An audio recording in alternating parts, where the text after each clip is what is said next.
বাদ দিয়ে মাছ চাষ করেছে, পুকুরের মতো দখল করে নিচ্ছে স্যার, যে এইটা আমার পুকুর, এটা আমার পুকুর স্যার। কেউ কিন্তু প্রান্তিক মানুষ না স্যার, যারা দখল করেছে। এই ওভারফ্লো পানিটা পুরোটা এখান দিয়ে আসে, আপনার ওইদিকে কমই চাপ যাবে, এদিকে চাপ আসবে, এদিকে চাপটা বেশি আসবে, যেটা মাননীয় প্রধানমন্ত্রী ফেনীতে বলছে বিফোর জি ইলেকশন। স্যার, জি স্যার।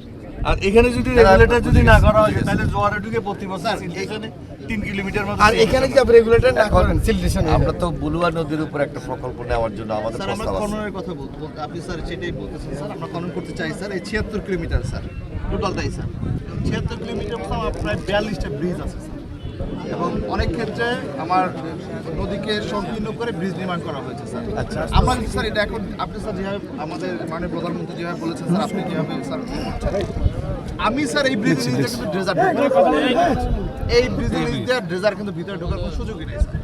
এখন এটা এসকাভেশন খুবই চ্যালেঞ্জিং স্যার। তবে স্যার এইটা যদি আমরা স্যার 2024 টোটাল জলাবদ্ধতা হয়েছে স্যার, এইটা শুধু পানিটা বের হইতে পারে না এই জন্য।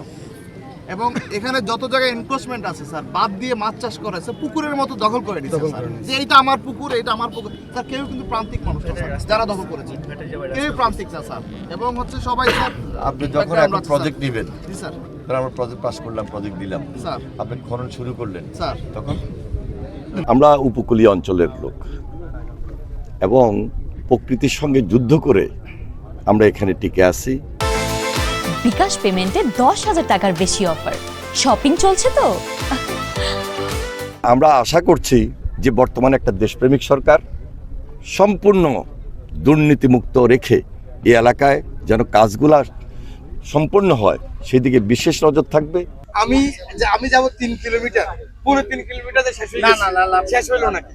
আমি আপনার সিরিয়াস। আমি এই যে শুরু মন্ত্রী মহোদয় প্ল্যান ইনশাআল্লাহ হয়ে যাবে। আমি আপনার মন্ত্রী মহোদয় সহ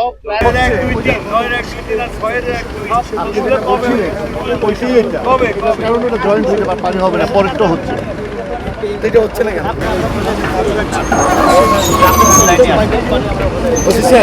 ওটা আবার বন্ধ করে আমি আপনাকে বলি, আমরা আগে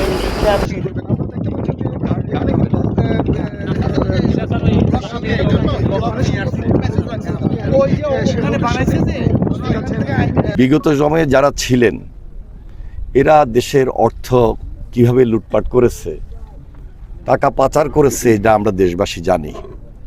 একদিকে তদন্তাধীন রয়েছে, আরেকদিকে এই তদন্তের কারণে যারা আজকে আমাদের এই এলাকায় লক্ষ লক্ষ কোটি কোটি টাকার যে প্রজেক্ট আমরা যেভাবে বঞ্চিত হয়েছি, ঠিকমতো কাজ হয় নাই, তাদের বিরুদ্ধে আইন অনুযায়ী ডিপার্টমেন্টাল ব্যবস্থা গ্রহণ করা হবে। পাশাপাশি অনেকগুলা কাজ যেগুলা চলমান খুব দ্রুত শেষ করা দরকার, হয়তোবা একটা পার্সেন্টেজ এখানে কাজ সম্পন্ন হয়েছে, বাকি পার্সেন্টেজ কাজ শেষ করার জন্য যে সমস্ত কন্ট্রাক্টররা, ঠিকাদাররা রয়েছেন, ডিপার্টমেন্ট যারা রয়েছেন, সবার আন্তরিকতা এবং সহযোগিতার মধ্য দিয়ে আমরা তাদেরকে এগিয়ে দিব যেন কাজগুলো সম্পন্ন হয়। আমরা উপকূলীয় অঞ্চলের লোক এবং প্রকৃতির সঙ্গে যুদ্ধ করে আমরা এখানে টিকে আছি। বিশেষ করে যখন বর্ষা আসে, অতি বর্ষা মানে এখানে একটা প্লাবন, একটা বন্যা স্রোত দেখা দেয়।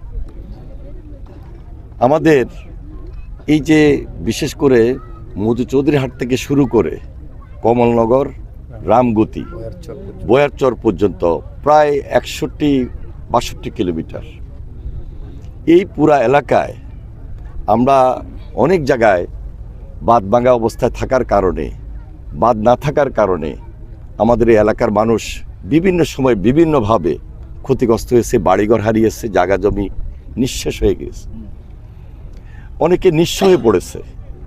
আমাদের এখানের যে উৎপাদিত ফসল, এই ফসল পানি যখন হয়ে যায় সেখানে উৎপাদন হয় নাই। সব কিছু মিলে ওই যে বললাম যে প্রকৃতির সঙ্গে যুদ্ধ করে আমাদেরকে টিকে থাকতে হচ্ছে, কোনোভাবে আমরা এখানে জীবন ধারণ করে আসছি। আজকে মহান আল্লাহ তাআলার হুকুম, জনাব তারেক রহমানের নেতৃত্বে আমরা একটা দেশপ্রেমিক সরকারের দায়িত্ব পেয়েছি। জনগণের পাশে, জনগণের দীর্ঘদিনের যে দাবি, জনগুরুত্বপূর্ণ এবং জনদাবি যেগুলো ছিল, এগুলাকে সমন্বয় করার জন্য আমরা এখানে উপস্থিত হয়েছি। ইতিমধ্যে কিছু কাজ চলছে, কাজের ধরন কেমন, কাজের মান কেমন, আরও কিভাবে এটাকে বেশি সেই 61-62 কিলোমিটার নদীর পাড় এটাকে সমন্বয় করা যায়, এটাকে বাদ দেওয়া যায়, সেই দিকে আমরা বিশেষ নজর আমাদের পানি সম্পদ মন্ত্রণালয় থেকে করার জন্য এখানে উপস্থিত হয়েছি। আমরা আশা করছি যে বর্তমানে একটা দেশপ্রেমিক সরকার সম্পূর্ণ দুর্নীতিমুক্ত রেখে এই এলাকায় যেন কাজগুলা সম্পন্ন হয় সেদিকে বিশেষ নজর থাকবে এবং আমরা সবসময় দায়িত্ব নিয়ে এই কাজগুলো সম্পন্ন হচ্ছে কি না সেই দিকে বিশেষ সজাগ থাকবো, সতর্ক থাকবো এবং টোটালি একটা জিরো টলারেন্সে যেন আমাদের এই কাজগুলো সম্পন্ন হয় সেদিকে আমাদের টাস্ক ফোর্স যারা রয়েছেন, আমরা যারা রয়েছি, আমরা সবাই সতর্ক এবং সজাগ থেকে এই কাজগুলোকে সম্পন্ন করে উদ্ধার করে নিয়ে আসার চেষ্টা করব। যারা এই ডিপার্টমেন্টাল কাজ করতে গিয়ে, এই বাঁধের কাজ করতে গিয়ে বিভিন্নভাবে দুর্নীতির আশ্রয় নিয়েছে, অসহযোগিতা করছে, সম্পন্ন করছেন না, তাদের বিরুদ্ধে ডিপার্টমেন্ট আইন অনুযায়ী ব্যবস্থা গ্রহণ করবে।